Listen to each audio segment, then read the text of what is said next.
Hello, everyone. My name is James Rosenstein. I am a member of the board of One Business World. It is our pleasure to welcome you to the 2023 One Media World Conference.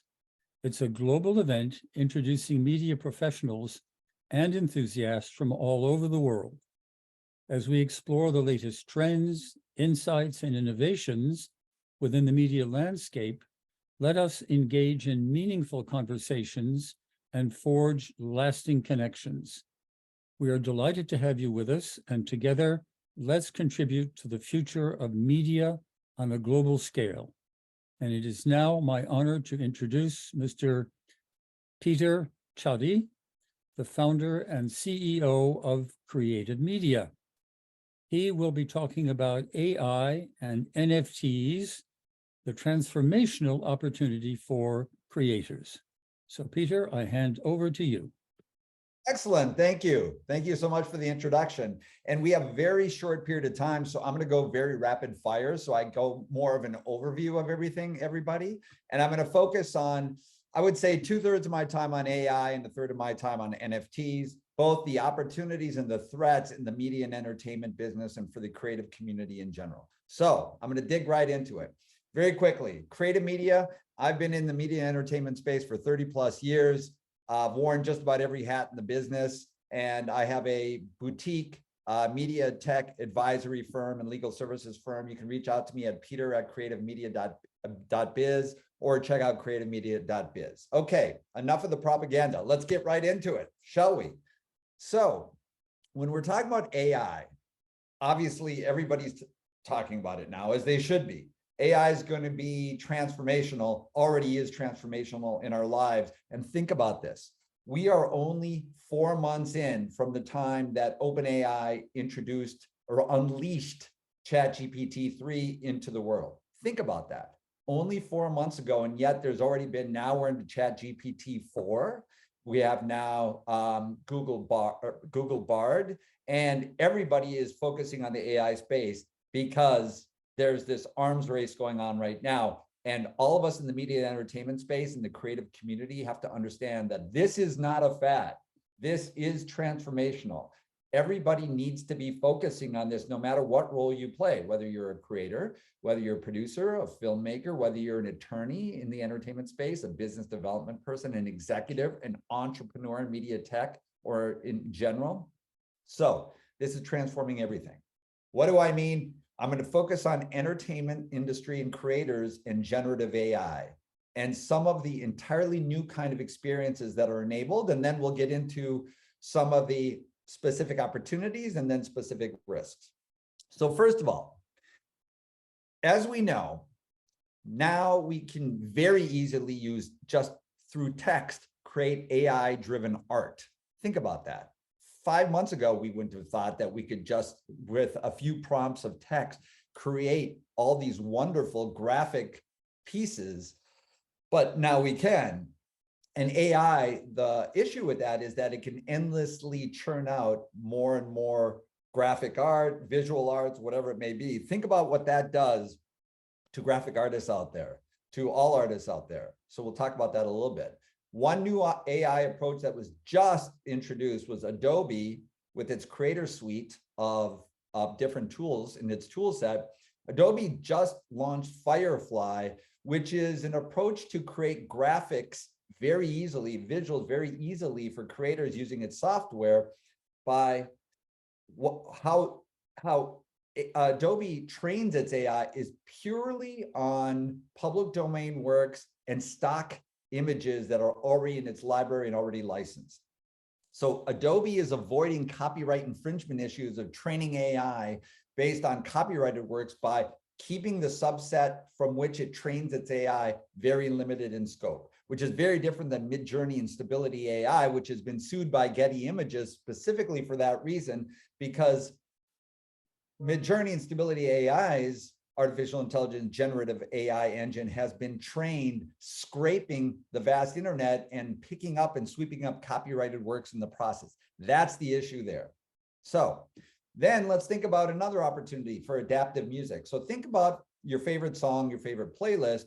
Well, yes, it may be a beautiful, wonderful song, but let's say I'm a runner and I want to have that song, and I wish I could have that song that I love that's keeping in time with my with my steps, with my strides, with my pace. Well, now with adaptive music and AI, you can immediately in real time have your favorite song adjusted for you. So imagine the utility of that, and imagine that that is using or listening more to that specific song, which then generates more royalties. Then there's new monetization opportunities. There's a company called Lore Machine that's out of Los Angeles, which is really interesting, which is taking essentially public domain works or partnering with studios, record labels, publishing houses to take works that are just gathering dust. So they may be really good, but they haven't been unleashed into the world and they'd sit on shelves. But now Lore Machine is taking those, entering into partnerships with these different partners so that its AI can create entirely new visual pieces.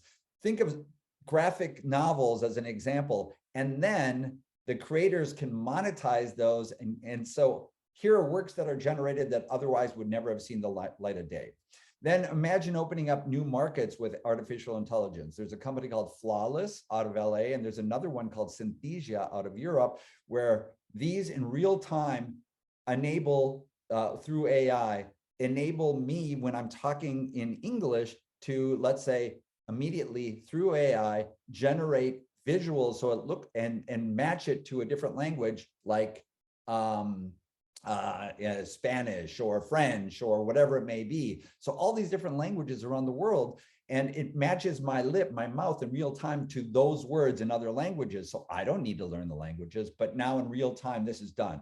Imagine what that's going to do to subtitling in the motion picture and film business and television business. So now independent artists from all around the world will be able to have a global audience without subtitling. Interesting. So those are a couple specific use cases. AI democratizes creativity. That's considered to be a positive. So now you may not be able to be a songwriter, but you may have an idea for a song or a melody or something like that. Well, now there's something called Boomi. Boomi is an AI where you can very easily just, you don't need to have any talent whatsoever, other than you may have a good idea, and it generates songs for you. And Boomi on its website says it's already enabled its users to generate over 13 million songs, which represent 13% of all music that's on streaming services. Think about that. But here's an interesting note that just came out last week. Of the over 100 million tracks that are on streaming services, 38 million songs have received 0 plays last year. Anyhow, so going back to like kind of concluding the thought about AI and the opportunities and the disruption. Think about what Pixar did to the animation industry. It used to be a hand-drawn industry where individual frames. Pixar came in and created CGI, so completely transformed the business, which arguably enabled more time to be spent on the story itself, and rather than on the tedious tasks of drawing individual frames. So think about AI in terms of potentially opening up more time to focus on creativity rather than on menial tasks. It's almost like when automation came into factories and disrupted that whole world, but whole jobs were then dislocated because of that. New industries were formed, but entire industries, entire workforces were devastated by that. We are going to see massive disruption in this world of AI, including in the media and entertainment and art space. One idea about, think about this, if you're an engineer, ChatGPT, all these AIs, generative AI, it's really like how you prompt the AI to get it better and better and better, to get more fine-tuned to create the work you want. So think of a whole new category of engineers called prompt engineers. They just know how to really define and through their prompts, through my textual prompts or voice prompts, make it better and better and better. So let's move on to now, getting back to ChatGPT and AI, what it says, and what's a little bit daunting about it. So just recently, ChatGPT was asked a question, what is AI good at? And its answer was, quote, tasks that require creativity. Think about that. And then OpenAI, which is the company that unleashed ChatGPT in the first place 4 months ago and transformed everybody's thinking about AI, It just issued a new study, a new report that says writers, and I write, and many of you out there are writers, journalists, novelists, writers are 100% exposed to disruption, massive disruption in their craft. That came from the creator of OpenAI, of ChatGPT. So all creators in entertainment jobs are vulnerable, every single one. Think about it. Journalism, novels, BuzzFeed just recently, the CEO of BuzzFeed just recently said that the majority of its stories are going to be posted now are going to be generated through AI. That cuts down on its labor force, the need for its writers, and it allows them to spit out more content. Think about that. LinkedIn's Reid Hoffman, who founded LinkedIn, just wrote a book entirely using ChatGPT-4, nothing else, called Impromptu. In the music space, I already mentioned Boomy. David Guetta, master DJ, he just recently created a song, a track with Eminem, but it wasn't Eminem. Eminem didn't even consent to it. David Guetta created a song that used the vocals of Eminem in a new song that he created. He called it MNAIM. Think about that. So now musicians can just take whatever voices they want and reimagine them. Now there's the licensing issue, so we'll see where that goes. Graphic and visual arts, I mentioned that already, where you have companies like Midjourney, Stability, Adobe, video and motion pictures. So video and motion pictures are not immune. So it's text to video companies are already out there. Synthesia is one of them. You should check it out, synthesia.io. Virtual sets, actors are going to be virtual. Tom Cruise is going to be able to be sipping on a cocktail, and he's already been scanned, his body scanned, and over time, not next year, but how many years, we don't know, he'll be able to star in a new completely AI generated movie where the script was generated by AI, the visuals, the actors were generated by AI. Tom Cruise will be in this new story, completely AI created and acting. He'll still be collecting his paycheck, but this is happening. There's the whole thing that I mentioned about infringement of copyrighted works. And then ultimately it's the philosophical questions of what is art anyhow? What is creativity anyhow? What happens to human artists anyhow? Is it art? If it's purely AI generated, is it art? Well, so far the Copyright Office says that if something is 100% AI generated, then it is not allowed to get copyright protection. And the Patent Office says the same thing. If something is purely AI generated, it cannot be considered to be patentable. But these are works in progress. So what can the entertainment industry do and the state of play? So what can it do? What can we all do in the entertainment and creative space? Well, AI is still very early and we don't know where it's going. As I mentioned, just all this has happened in 4 months. What's it going to be like next year, 5 years, 10 years? Nobody knows. Not even the creators of the AI know where things are going to be. There's no regulation whatsoever. There's no guardrails. The industry is not going to put on, the AI industry is not going to be putting on its own guardrails. That's not going to happen when we live in an AI arms race, which is happening now. So what can we do? So artists in the creative community must first learn just educate themselves. All of us need to know what's going on. We need to track it. We need to know what the reality is. We need to know what the speed and the pace is. So learning, educating, talking to each other about it, then leveraging AI as best we can. And what leveraging AI means, somehow bringing it into our lives, even if we're just experimenting it. So let's say that you're a writer and you are daunted by the fact of what I told you, which is AI is coming at you. You can, if you're writing a story today or writing some copy for a website or something like that, just ask ChatGPT to give you 50 different potential headlines for that, and you'll get 50 different headlines for it. And then you can fine tune. Those are things, at least experiment with it. Innovation. So in the last massive dislocation in the entertainment and tech world was the internet, of course. And if you remember 20 some years ago, the bad Napster came out and peer-to-peer services, which led to mass copyright infringement, decimating the music industry. So how did we change that?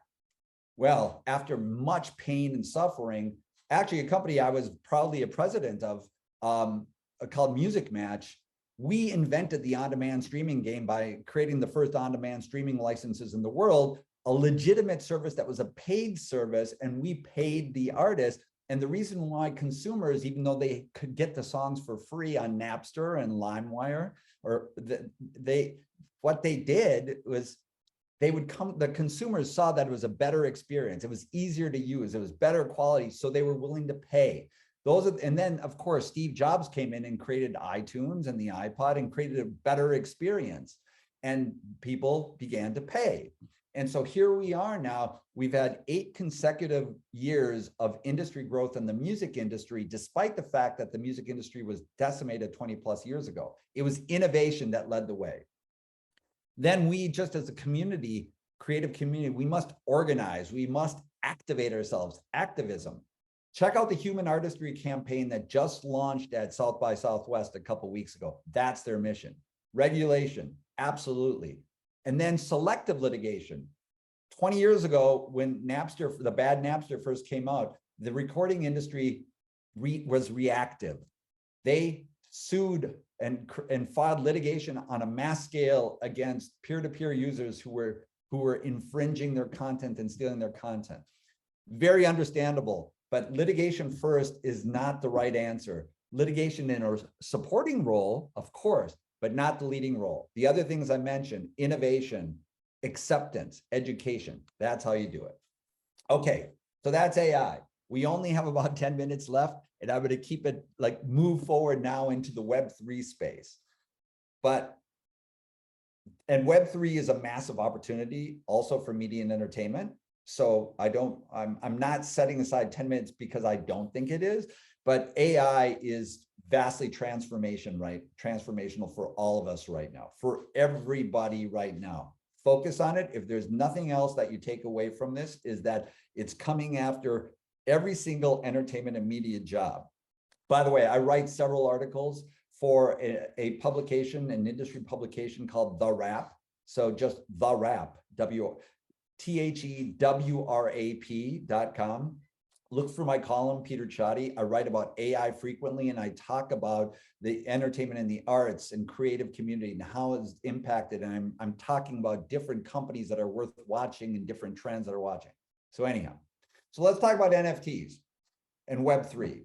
Web3 is just basically the promise of bringing creators and artists directly with fans and their audiences, direct connection with them.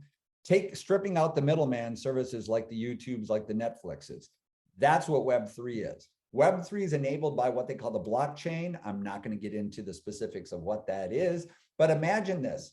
Think of Web3 and think of NFTs, non-fungible tokens, as simply an exclusive community. So access. NFTs give you access to a certain bundle of benefits. And NFTs are now, that term is coming into disfavor because most people, or many people, are really conflating it, bringing it, tying it into the crypto winter that we had, and a lot of the FTX debacle that we had, and a lot, the cryptocurrency world that has been tremendously unstable. NFTs are, yes, also blockchain enabled and part of Web3, but it's fundamentally different. It's not the same thing as crypto or the FTX stuff. So now NFTs, it's kind of like, for insiders like you now, push aside the term NFTs and just think of it as digital tickets, digital tokens, digital collectibles. You pay to get exclusive access. So it's like the Willy Wonka golden ticket.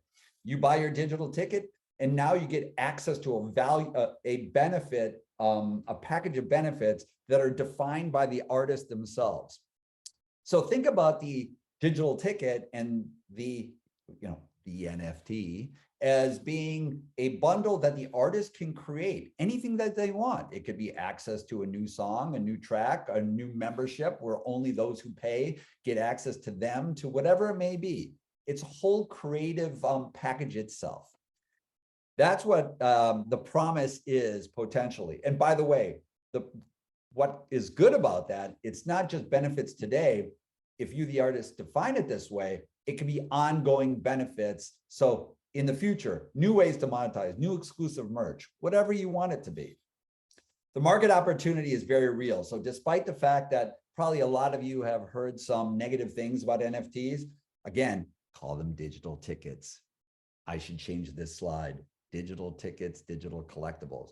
The market opportunity is real and global because the long promise of artists and creators directly being able to access their fan base and their audiences to give them specific exclusive experiences to them, to super fans, and then the super fans being able to pay their artists and support their artists directly without having the middleman taking their cut, taking the, like Apple takes 30% via its app store. That's the promise. So in the movies world, I work with a company called Open, OP3N. Look at op3n.world. Just released last week, actually a couple days ago, a brand new major motion picture, Hollywood motion picture musical called Welcome to the Night of Your Life. It's the global musical group, pop group, super group called Now United.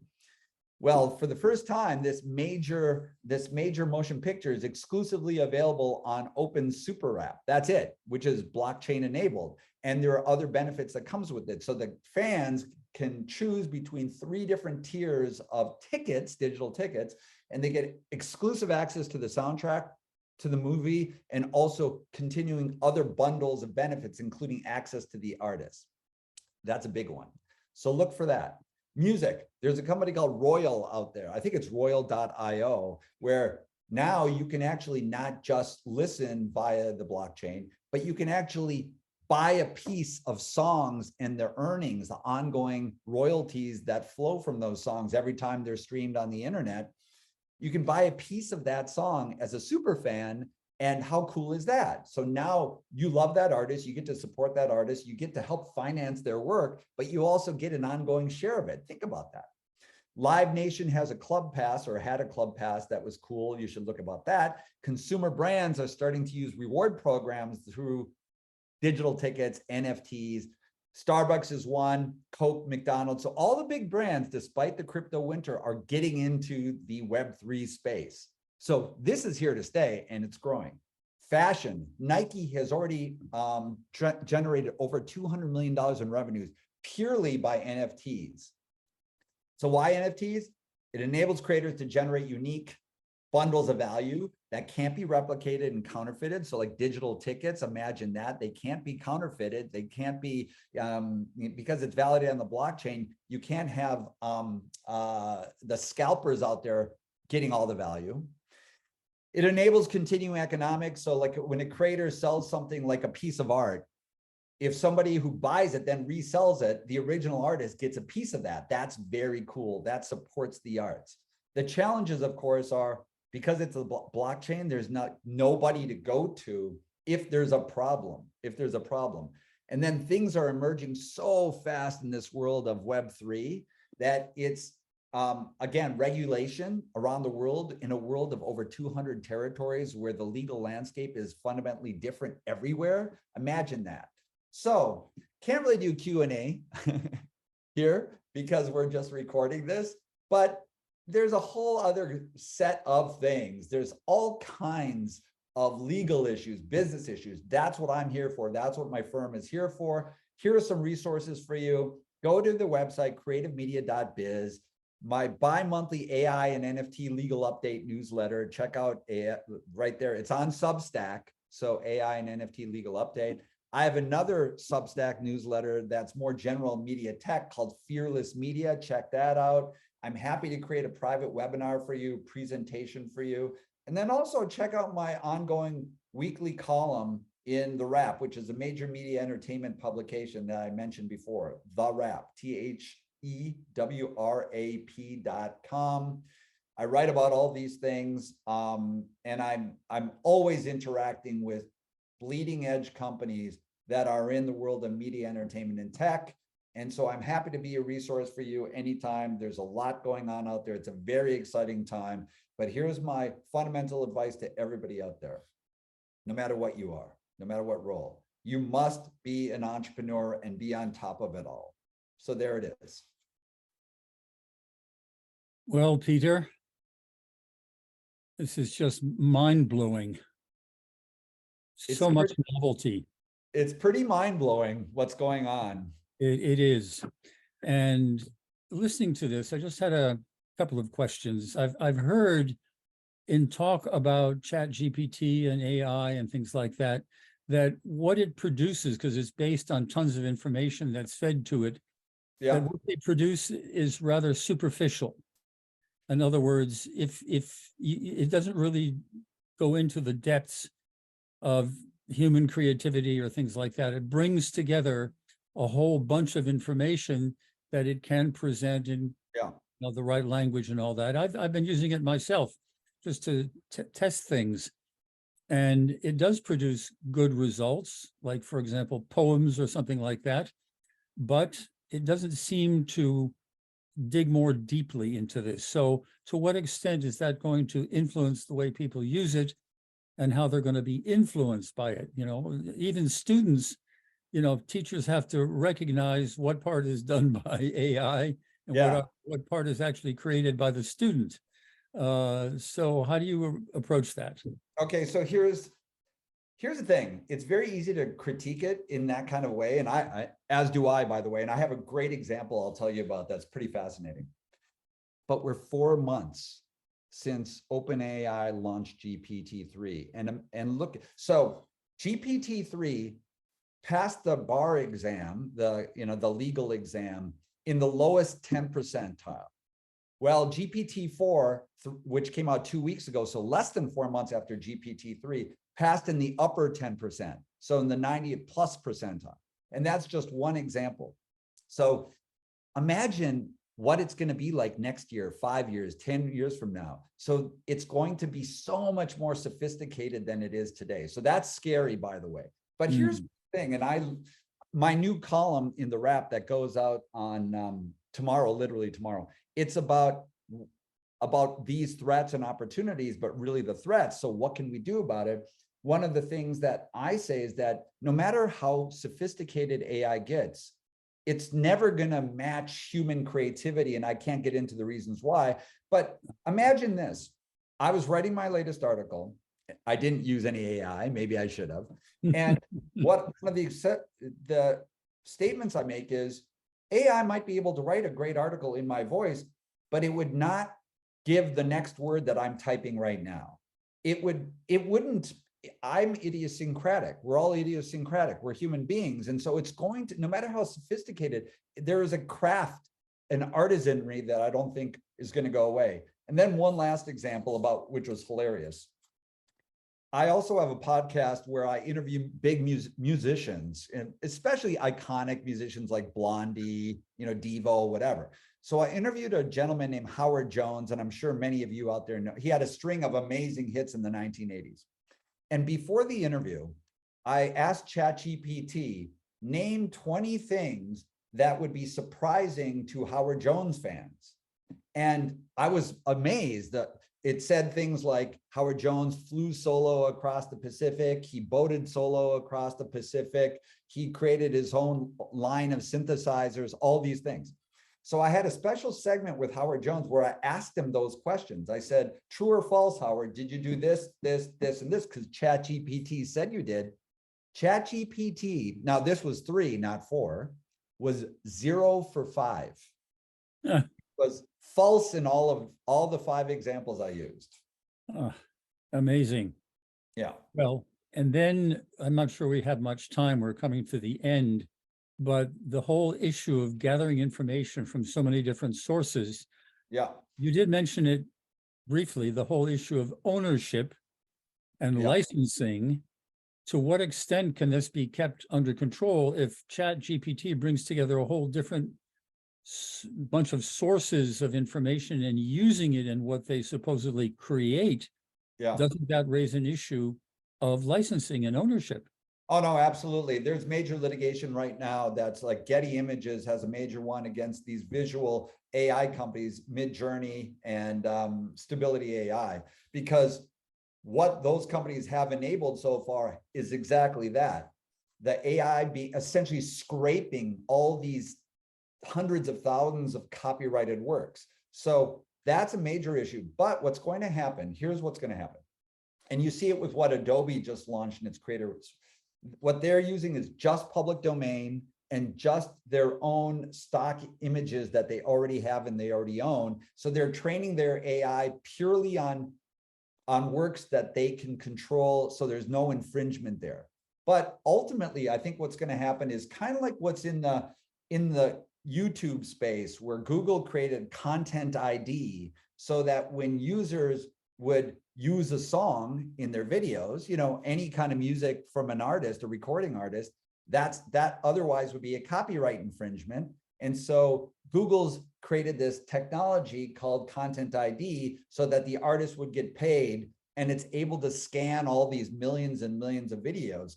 And I think the similar kind of concept is going to happen in AI, where there's going to be a technology that understands anytime an AI has been trained scraping copyrighted works, and that will send some kind of a micropayment to the artist who created that.